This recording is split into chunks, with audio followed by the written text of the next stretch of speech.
Well, hello everyone. The Ontario Gardener here, back with another brand new PlateUp automation tutorial.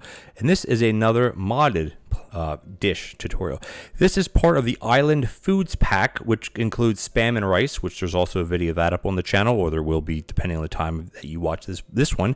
There's something called Loco Moco, and there's also something called spam Musubi. And that's what we're going to be doing today. So it's basically, we're going to let this run. And it's basically you're combining a cooked seaweed, cooked spam, and cooked rice. You're forming it into a ball or whatever. Your seaweed, you have your rice and seaweed, and then you have to do your spam, of course, which is going to go right about there. Turns SPR or whatever, and there you go. It says SPR something, because it's seaweed, spam, SS, and then R, SSR, I guess, or something like that. I don't know. And that turns into your musubi. And there you go, guys. It's pretty straightforward. It's not that much different than the spam and rice, except this is a much more compact design. While it is 6x4, you're using all but one square here. Let's get out of the practice mode so I can kind of walk you through the automation a little bit with my mouse here.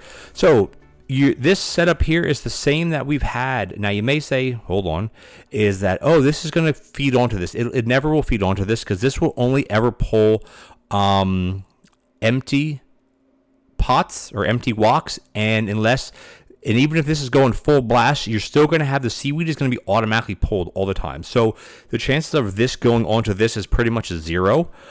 If for some reason it'll just cycle through it. You can grab it, you can throw it on here. But I mean, all the testing I've done is it hasn't done that. There's no reason why it would, because this grabber will always be empty, because there's 4 woks. So you have 1, 2, 3, 4, 5. You have 6 squares here where something can be. So that means 2 of them will always be in motion, which means 2 squares will always be free. And this will always be filled up, because as soon as you, so say this is sitting here with full rice. You grab it here off of this. This will then trigger this to go, which will trigger this to go. And it's not going to push it up into here. It won't really work that way. So this is pretty much the design that I have. And then you have your spam is the same as the spam and rice. The rice is the same as spam and rice. And then the only thing you're adding is your cooked seaweed. So you need a bunch of safety hobs. Now you could get away with the heated mixer here, but why would you do that? You don't really need a heated mixer. This can't be heated mixer. Well, it could be, but because you have to portion the spam from the loaf after you open it with this mixer, a heated mixer here won't cook it as well as open it, because you have to portion it first, which is why I have these hobs. Now this hob, all these hobs have to be safety hobs. If they're regular hobs, starter hobs, or danger hobs, they will burn, because rice in a wok will burn, the spam will burn, of course, and then the seaweed, of course, will burn as well. So you can't go around that. Now you may say, okay, can you do this with a prep station? You can. Off of the mixture, you want to have a smart grabber that has the finished product, because if not, this seaweed will be waiting here. So, and if you have a regular grabber, as soon as the seaweed hits this will get pulled away, and then, well, you're screwed. So it's not going to work. Basically, is what I'm getting at. So you can't do it that way, unfortunately.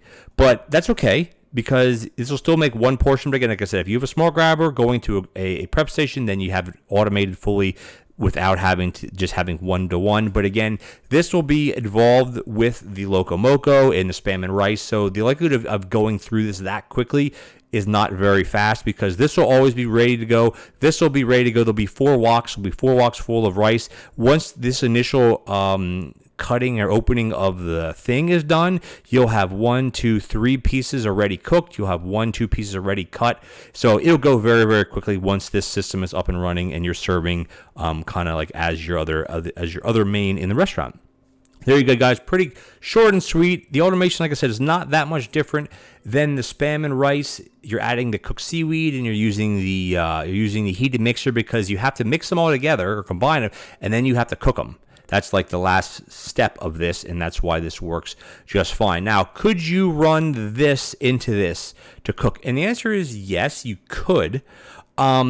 It doesn't give you that much of a benefit. It doesn't really make the footprint smaller, because you still have these 2 sticking out here. And then also what that does is that only means you're going to have 1 seaweed ready to go. Now, seaweed cooks quickly, but it still just means there's going to be 1 ready to go. So for me, if you're at this stage of automation, you're going to have another safety hob, and you're going to have an extra grabber laying around somewhere. So that's my recommendation, just so you always have some made ready to go. That way your system won't back up, and you won't be waiting and waiting and waiting for it. All right, guys, thank you so much for joining me. If you're enjoying this episode, please consider leaving me a like as well as a comment. It'd be much appreciated. And if you're enjoying my automation videos as a whole or any other video on my channel, hit that subscribe button and tick that bell notification button as well. It'd be very, very helpful for me and be much appreciated. All right, guys, thank you so much for joining me, and I'll catch you guys in the next PlateUp automation tutorial. Take care now.